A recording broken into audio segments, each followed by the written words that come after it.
Fala, meu povo! Hoje eu quero dar continuidade à nossa conversa sobre aspectos epidemiológicos da mortalidade materno-infantil. Para a gente conseguir efetivamente compreender quais são os principais problemas dessa parcela da população, é importante que a gente compreenda qual é o papel dessa população na nossa sociedade. Historicamente, a mulher é vista como mãe e esposa. Por consequência, muitas das questões de atenção à saúde da mulher por muito tempo ficaram restritas a aspectos reprodutivos da mulher. Essa lógica se tentou romper um pouco a partir de 1984, com a política de atenção integral à saúde da mulher, e que se tentou focar não só na questão reprodutiva, que também é importante, claro, mas não só nessa questão, e englobar a atenção à saúde da mulher algumas outras questões que até então não se dava importância, mas que também tem um reflexo importante na mortalidade dessa parcela da população, como, por exemplo, planejamento familiar, prevenção de infecção sexualmente transmissível, rastreio de câncer de colo de útero, rastreio do câncer de mama e também algumas questões realmente mais locais, de necessidade local, de acordo com a característica local, enfim, né, da onde essa mulher está inserida. Em 2003, se tentou também articular essa política com algumas parcelas da comunidade feminina que também até então eram praticamente esquecidas.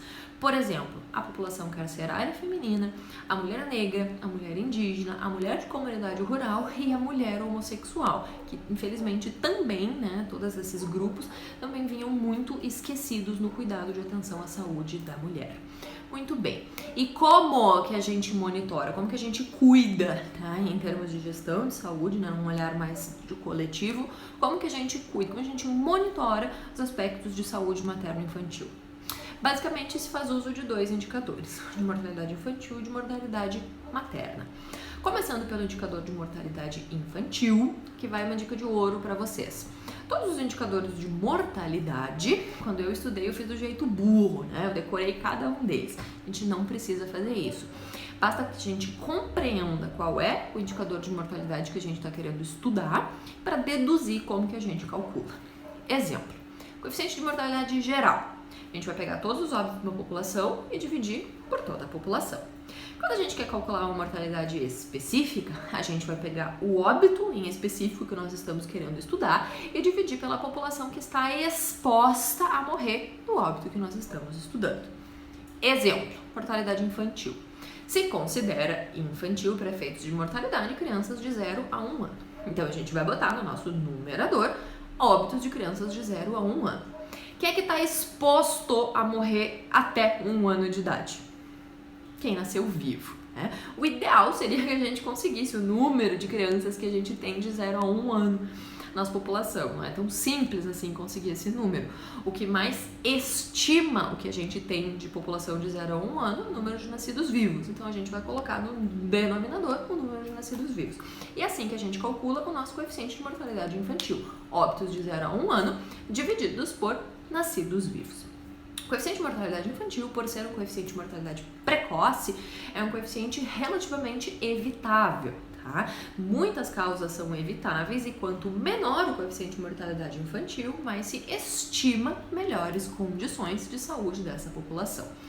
O coeficiente de mortalidade infantil, ele pode ser subdividido em outras categorias para nos facilitar um pouco melhor a análise.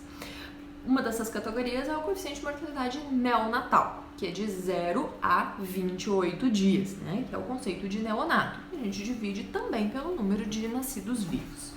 O coeficiente de mortalidade neonatal nos dá uma boa estimativa a respeito de condições de gestação, parto e puerpério, né? Como é que foi o pré-natal, como é que foi o parto, e como é que foram os primeiros dias iniciais dessa criança.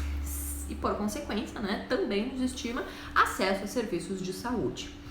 A gente ainda pode subdividir o coeficiente de mortalidade neonatal em precoce e tardia para nos dar uma noção ainda melhor de como que estão essas questões. Neonatal precoce é de 0 a 6 dias e nos estima efetivamente condições de parto e aquelas condições que levam crianças a óbito até 6 dias de idade, que na grande maioria das vezes essas condições refletem ou algum problema efetivamente no parto ou condições de prematuridade extrema e alguma malformação congênita.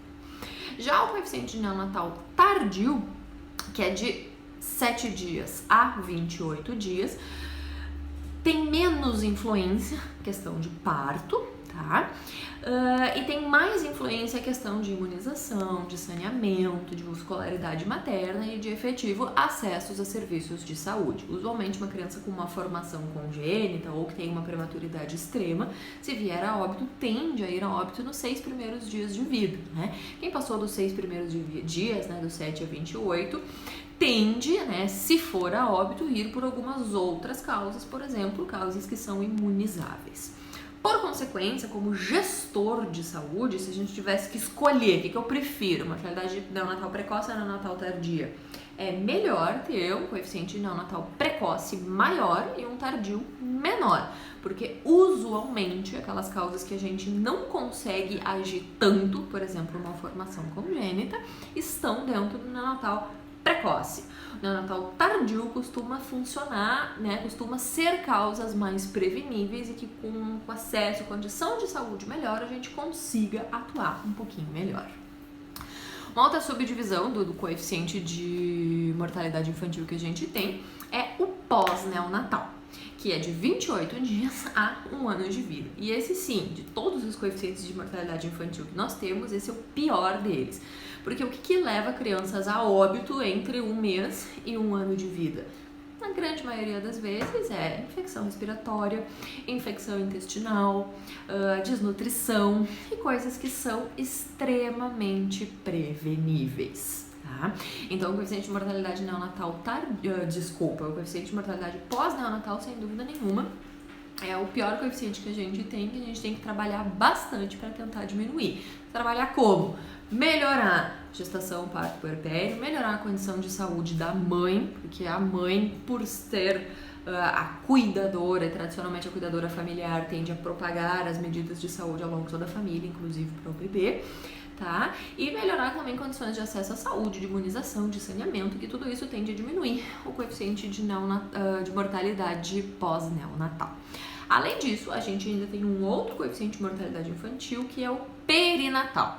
Este engloba mortalidade de crianças a partir das 22 semanas de idade gestacional até os 6 dias de vida. E o coeficiente de mortalidade perinatal é muito relacionado com questões de gestação e parto. Então, se a gente quiser mexer no coeficiente de mortalidade perinatal, sem dúvida nenhuma, a gente vai ter que melhorar o acesso ao pré-natal e a atenção ao parto dessas mulheres. Porque pega o finalzinho da gestação e o neonatal precoce junto. Então, parto e gestação estão muito ligados a esse coeficiente. A título de curiosidade para vocês, os coeficientes de mortalidade infantil no Brasil vêm em uma queda ao longo do tempo, mas ainda assim o Brasil está em 90º lugar no ranking de 187 países da ONU. Em 2010, o coeficiente de mortalidade infantil do Brasil era de 20 óbitos por 1.000 nascidos vivos, tá? E reduziu quase 70% desde a década de 1990, mas ainda assim tem um coeficiente relativamente alto, principalmente comparado a outros países, como Cuba, Argentina, China e inclusive México, tá? Que também é um país de terceiro mundo, né, subdesenvolvido, que ainda assim tem coeficientes melhores do que o Brasil. E também, a título de curiosidade, né, a diferença entre as regiões brasileiras é muito importante. A mortalidade infantil do Nordeste é quase 40% superior à mortalidade infantil da região Sul. Isso nos mostra que as condições de saúde da população do Nordeste, infelizmente, são muito piores do que as condições de saúde da região Sul. Outro indicador que a gente usa, tá, para acompanhar as condições de saúde de uma população é a mortalidade materna. A gente entende por mortalidade materna o óbito de mulheres devido à gestação, parto e puerpério, entendendo-se como puerpério até os 42 dias pós-parto. Tá? E no numerador, isso vai no numerador. E no denominador, o ideal seria, né, quem é que está exposto a morrer por uma causa de gestação, parto e puerpério? Quem esteve grávida. Mas, infelizmente, a gente não tem acesso ao número de gestações num período de tempo, até porque tem muita gestação que a gente nem sabe que existiu, tem muita gestação que não é notificada, tem muita mulher que nem faz pré-natal, então a gente não tem acesso ao número de gestações. O número que a gente tem de fácil acesso, que é de notificação compulsória, que tem os sistemas de saúde que estima o número de gestações que se teve num período de tempo, o número de nascidos vivos. Por consequência, o número de nascidos vivos é o que entra no denominador do coeficiente de mortalidade materna, por ser o que melhor estima o número de gestantes que a gente teve num período. Vou repetir. Mortalidade materna é a mortalidade de mulheres devido a causas de gestação, parto e puerpério em um determinado período de tempo. O coeficiente de mortalidade materna é um coeficiente, um tipo de mortalidade extremamente evitável. O sistema se estima que até 92% desses óbitos sejam evitáveis, de causas que poderiam ter sido evitadas se tivesse sido feito um bom pré-natal e uma boa atenção ao parto e puerpério dessas mulheres. Tá? Só 8% das causas realmente não tinham o que fazer. Então é um número que, sem dúvida nenhuma, com boas condições de saúde, dá para diminuir e dá para diminuir bastante, tá? Tanto dá para diminuir, tanto reflete condições de saúde de uma população, que a redução dos indicadores de mortalidade materna faz parte dos objetivos do milênio da ONU. Né? A ONU estabeleceu, junto com, 190 países, eu acho, um pacto de tentar reduzir esses coeficientes e colocou como meta 35 óbitos por 100 mil nascidos vivos. O Brasil reduziu isso até 2015, né? O objetivo do milênio seria de 2000 a 2015 tentar estabelecer, né, um coeficiente de mortalidade materna de até 35 óbitos por 100 mil nascidos vivos. O Brasil reduziu bastante o seu coeficiente de mortalidade materna, mas ainda assim ficou acima da meta de 35 estabelecido pela ONU. No ano de 2000, nós tínhamos 73 óbitos por 100 mil nascidos vivos. Tinha que levar isso quase pela metade, né? No ano de 2015, o Brasil conseguiu chegar a 62 óbitos por 100 mil nascidos vivos. Acima ainda da meta da ONU, mas diminuiu, que também é uma notícia relativamente boa. E a título de curiosidade para vocês, tal qual a mortalidade infantil, dentro da mortalidade materna, a gente tem diferenças muito importantes entre as regiões do país. Na região sul, em 2000 também, o coeficiente de mortalidade, em 2015, o coeficiente de mortalidade materna estava em 44 óbitos por 100 mil nascidos vivos, também acima da meta da ONU, mas já abaixo da média nacional. Em compensação, no Amapá, esse número estava em 141 óbitos por 100 mil nascidos vivos. Isso nos mostra que as condições de saúde, de saneamento, de acesso a pré-natal, de acesso a condições dignas de parto, de condições de vida genericamente falando, da população do Amapá, sem dúvida nenhuma, são muito piores do que a população do sul do Brasil. A gente ainda tem e provavelmente vai ter por ainda bastante tempo diferenças regionais muito importantes. Alguns outros indicadores podem ser usados também para avaliar as condições de saúde materno-infantil, né? Uma delas, por exemplo, é a taxa de natalidade e a taxa de fecundidade. A taxa de natalidade reflete o quanto que está nascendo de crianças numa determinada população e a taxa de fecundidade nos reflete a média de filhos que as mulheres estão tendo. A gente calcula a taxa de fecundidade pelo número de nascidos vivos no numerador e embaixo o número de mulheres em idade reprodutiva. E por idade reprodutiva a gente entende 15 a 49 anos. As taxas de fecundidade e de natalidade estão em decrescência no mundo inteiro, inclusive no Brasil. Tanto é que a gente passou de uma taxa de fecundidade de 6 filhos por mulher na década de 60 para 1,9 filhos por mulher agora em 2010. E essa queda no número de filhos médio por mulher reflete uma série de mudanças, não só no sistema de saúde, mas como também na sociedade. Em 1960, ali na década de 60, se passou a fazer o uso do anticoncepcional, então as políticas, né, e o acesso a planejamento familiar mudou e facilitou bastante. Mudou a vida feminina, o acesso ao planejamento familiar a partir da década de 60. A mulher passou a ter um pouco mais de controle sobre o número de filhos quando ter, né, que até então praticamente não existia. E junto com isso também outras coisas sociais mudaram, né? Até então a mulher era esposa e mãe. A partir de então a gente passou a ter a mulher no mercado de trabalho, passou a ter a mulher estar inserida em outros espaços sociais que até então não se imaginava. Isso tudo, né, mudanças sociais, sem dúvida nenhuma, refletem em características de saúde, né, de maternidade também da mulher. Outro aspecto importante de saúde feminina é que, se a gente for comparar a mortalidade masculina com a mortalidade feminina, as mulheres morrem menos. O ou seja, os homens morrem mais. Principalmente na faixa etária jovem, ali de 15 a 35 anos, mais ou menos, os homens chegam a morrer quase 400 vezes mais do que as mulheres. Principalmente por causa de comportamentos de risco tradicionalmente associados ao gênero masculino. E essas mortes tão importantes na faixa etária jovem principalmente se devem a causas externas, ou violência ou acidente. Então, mulheres têm uma expectativa de vida de praticamente 7 anos a mais do que os homens. Junto com isso, a gente também tem um aumento da expectativa de vida da população como um todo. Se na década de 60 a gente esperava que as pessoas vivessem em média 40 anos, essa era a expectativa de vida da década de 60, hoje a gente tem uma expectativa de vida de mais ou menos 80 anos, sendo 7 anos a mais para homem, desculpa, ao contrário, 7 anos a mais para mulher do que para homem. Então a população está envelhecendo, tanto homem quanto mulher, mas as mulheres sem dúvida vivem mais.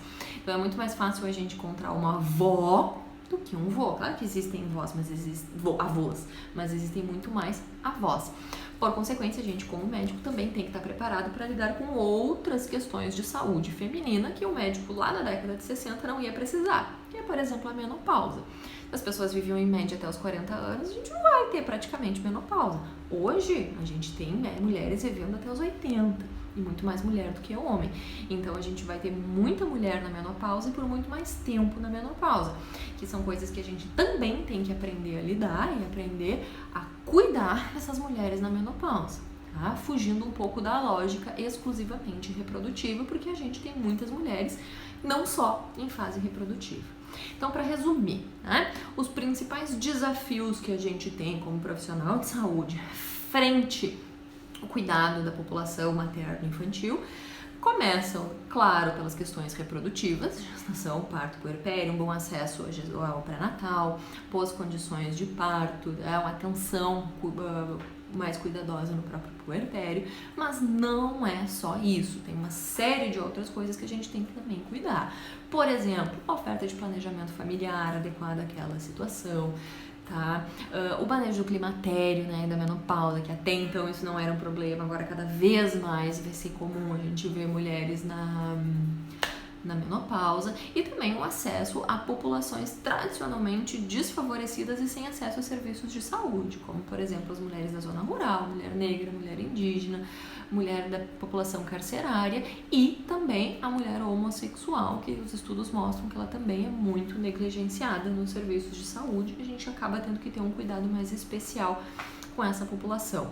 Outra coisa que também não era um problema e hoje passa a ser são as mulheres com duplas e triplas jornadas de trabalho, né? Lá na década de 60, a gente não ia esperar uma mulher tendo 2 empregos, mas cuidando da casa. Hoje a gente tem 2, 3 empregos e mais o cuidado doméstico. Também são questões que impactam no perfil de saúde e que a gente também tem que aprender a manejar. Espero ter ajudado, ser elucidado de maneira suficiente para vocês. Qualquer dúvida eu estou à disposição e até a próxima!